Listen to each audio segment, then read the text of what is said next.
On a les principes de Dieu. Et les principes de Dieu, c'est ce qui donne la prospérité. Quand la Bible dit, je souhaite que tu prospères à tous égards, comme prospère l'état de ton âme, et que tu sois en bonne santé. Voilà. Donc, la parole est là. Je souhaite que tu sois en bonne santé, comme prospère l'état de ton âme. Donc, notre santé émotionnelle, physique, spirituelle, provient du respect des principes, du respect des lois. Si aujourd'hui, quelqu'un veut violer un principe, qu'est-ce qui va se passer? Tu vas voler, on va te mettre en prison. Tu as violé un principe. Même si tu crois en Dieu et que tu dis, oui, je vais voler du pain parce que j'ai faim, ça reste un vol. Donc, comme tu as volé, ce qui est dit dans la société dans laquelle on est, qui a institué des règles, quand on vole, il faut compensation. Donc, on te mettra en prison. À moins que tu aies un bon avocat qui explique que tu avais faim, etc.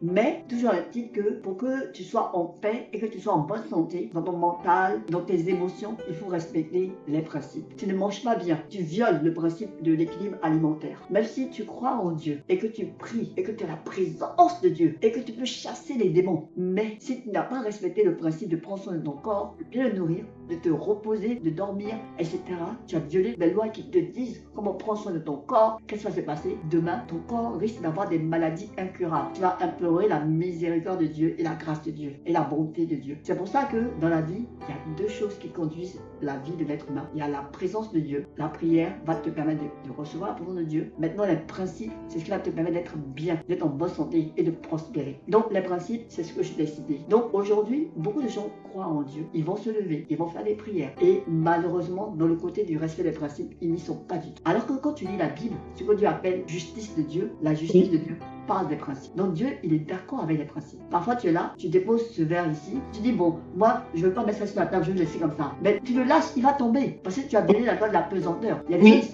c'est bien. Oh, je ne comprends pas encore cette fameuse loi. Oh, mais tu n'as pas à t'énerver. La loi est là parce qu'elle est là pour régler les choses. S'il n'y a pas de loi, le monde irait dans tous les sens. Donc c'est pour ça qu'il y a des principes. Les principes sont là pour permettre le bon fonctionnement, voilà, des choses. Et après, il y a la prière qui permet la présence de Dieu. C'est pour ça que la Bible dit que des principes. Cherchez le royaume de Dieu et sa justice, et toutes choses vous seront données par-dessus. C'est ça que dans tout ce que tu fais, tu dois réfléchir. Je fais ça pourquoi? Quelle est la loi par rapport à ça? Quel est le principe? Maintenant, nous, comme on vient du ciel, Jésus pouvait dire, quand vous priez, dites, notre Père qui est aux cieux, que ton nom soit sanctifié. Ça veut dire que nos vies là, quand on nous voit, on doit sanctifier le nom de Dieu. C'est-à-dire qu'on doit être à part, consacré. Que notre foi révèle qui Dieu est. Mais si nos vies ne révèle pas qui Dieu est, qu'est-ce qui va se passer? On n'aura pas sanctifié Dieu. Donc ça, c'est un principe. Tu as beau dire que tu crois en Dieu, tu as beau dire que tu lis la Bible, mais si ta vie, quand on te regarde là, tu ne reflètes pas la vie du ciel, c'est égal à zéro.